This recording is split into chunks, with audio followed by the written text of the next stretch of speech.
local, late breaking. This is Newswatch 12 this morning. Good morning. The time is 6:30 on October 27th. Welcome to Newswatch 12 this morning.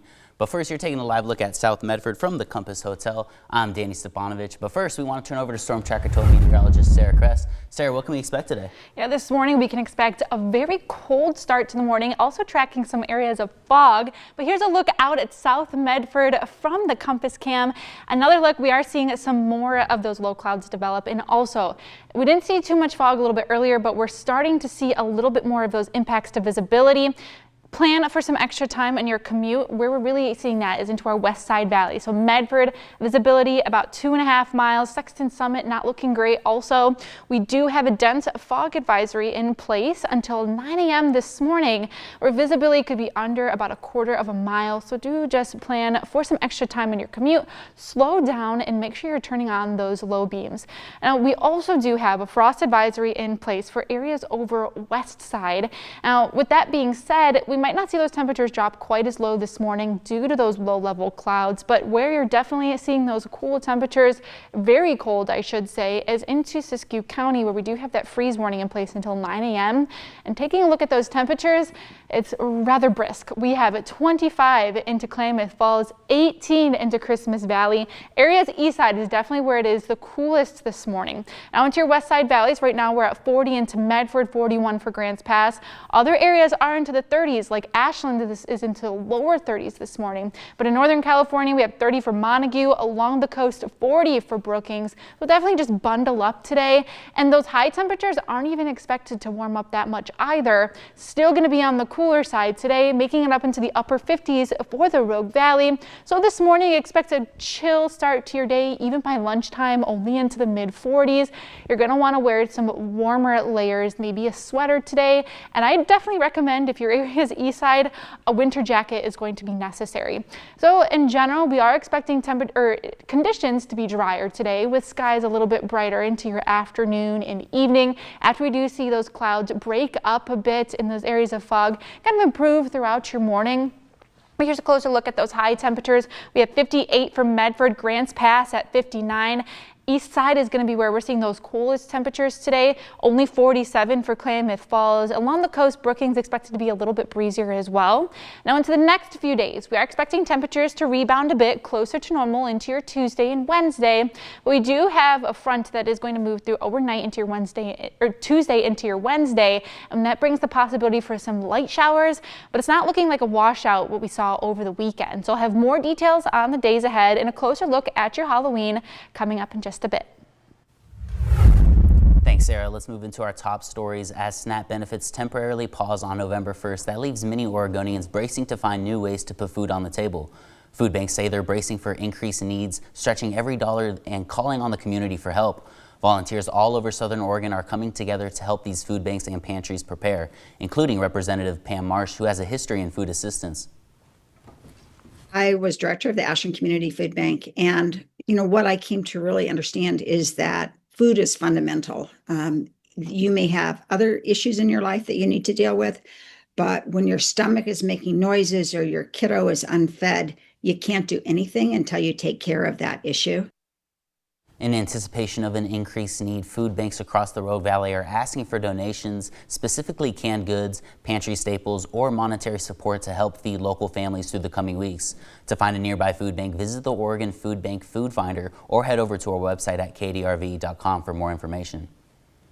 And the Jackson County November 4th special election is just 8 days away. Measure 15238, a vital part of Medford's massive Creekside Quarter project, is drawing more attention. Newswatch 12's Daryl Green spoke with Medford City Council Nick Card ahead of the election. Creekside Quarter PAC is continuously increasing their campaign efforts as Measure 15238 lies on the November 4th special election ballot. Medford residents are raising questions regarding both the measure and project. However, Medford City Councilor Nick Card feels optimistic about Measure 15238's chances. I'm really optimistic for Measure 15238. We've received a lot of positive community support. Our mission has been to educate people on this initiative.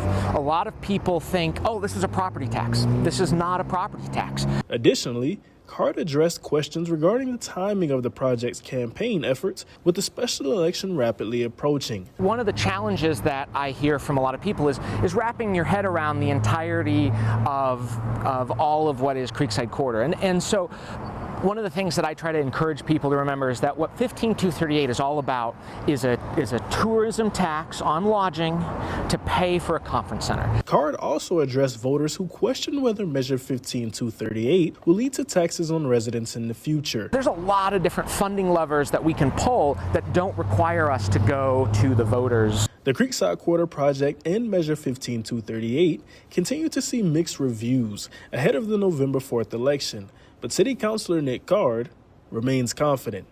Reporting in Medford, I'm Darryl Green. And into a crime alert, Jackson County's Sheriff's Office is investigating a homicide that occurred in White City on Saturday night. Police responded to the 3600 block of Avenue G for reports of a stabbing. Deputies and medics attempted life-saving measures, but the victim, 72-year-old Edward Dean Rowan, was pronounced dead at the scene. The suspect fled and is identified as the son of the victim, 46-year-old Jason Samuel Rowan. He was later arrested after a 5-hour manhunt and was charged with second-degree murder. This is a developing story, and more information can be found on our website.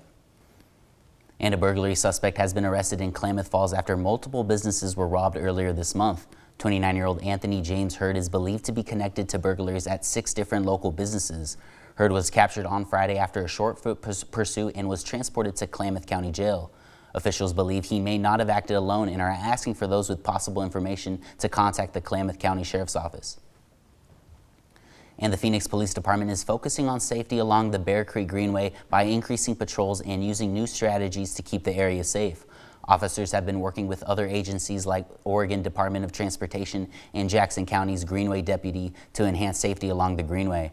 They are also focusing on resource outreach for homeless individuals along the Greenway.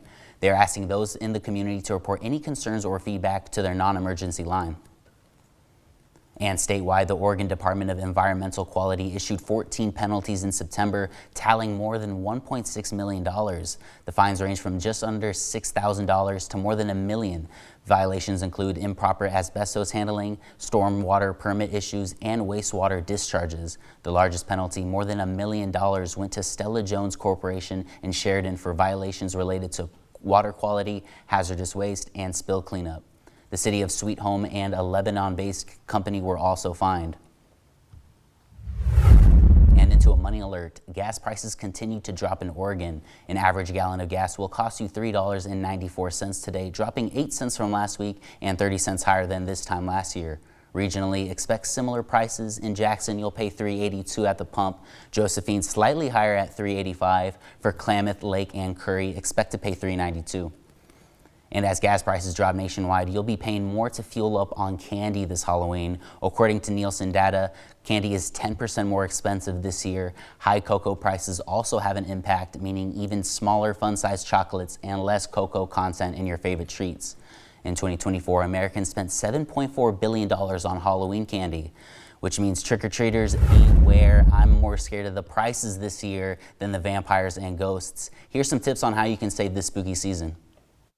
Consumers are in for a scare this Halloween, with prices still near their peak. Shopping experts say we can expect to see fewer seasonal treats overall this year, as well as shrinkflation, smaller quantities for the same price. According to the National Retail Federation, we're expecting a record year of spending on Halloween. We have our decor, and then we have our costumes, and then we have our candy, and maybe we're outfitting our pet at the same time, and all of that can really add up. According to Wells Fargo, cocoa prices have more than doubled since early 2024, and the frightening trend is hitting stores just in time for Halloween. So how can you save? Candy is a little tricky this year because we do have a cocoa shortage, and so we're seeing higher prices in chocolate. If you have a wholesale club membership, buy in bulk or buy the bigger size. If you're at your local grocery store or big box store, that's a great way to save significantly. If you can, make your purchases closer to October 31st. The longer you wait, the better you're going to do on price, because retailers will be looking to clear that merchandise out.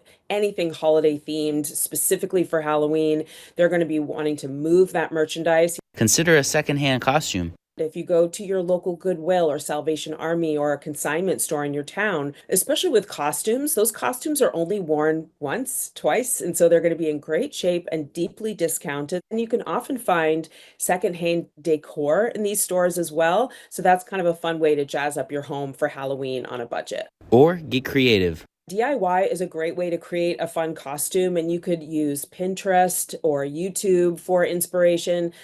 Sites like Michael's or Joanne, they have tutorials and suggestions there. And so there's so many fun costumes that you can make if you have a little time and a little creativity.